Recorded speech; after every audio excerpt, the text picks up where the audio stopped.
Hello everyone, শাশুড়ি বৌমা রান্না করে আরেকটি মিনি ব্লগে সবাইকে ওয়েলকাম। তো আজকে রান্না করছিলাম হচ্ছে মাছের মাথা, মানে ইলিশ মাছের মাথা আর তেল দিয়ে সব রকম সবজি দিয়ে চচ্চড়ি। তো প্রথমে দেখলে উচ্ছেগুলোকে ভেজে নিয়েছি, তারপরে তেলে পাঁচফোড়ন রাঁধুনি দিয়ে আলু, কিছু টুকরো করা আলুকে ভেজে নিলাম।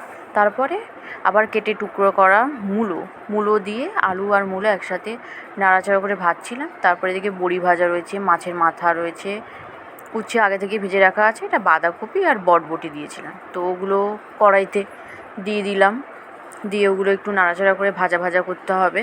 তারপরে কিছুক্ষণ বাদে কেটে রাখা বেগুনটাও দিয়ে একসাথে এবার নাড়াচাড়া করলাম।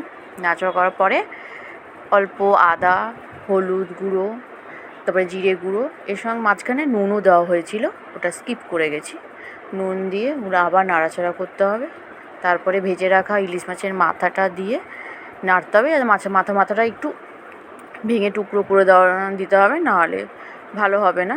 একটু সামান্য জল দিয়ে আবার নাড়াচাড়া করে, যাতে সবজিগুলো যাতে নিচে লেগে না যায়, তাই জন্য। তারপরে মাছের তেল দেওয়া হলো, মাছের তেল দিয়ে সবজিগুলোকে নাড়াচাড়া করে একটু ঢেকে রাখতে হবে। ঢেকে রাখলে সবজিগুলো একটু সেদ্ধ হওয়ার জন্য।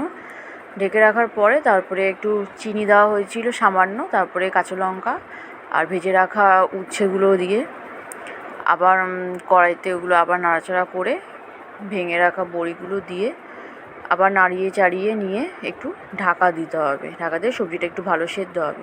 তারপরে রেডি হয়ে গেল আমাদের চচ্চড়ি।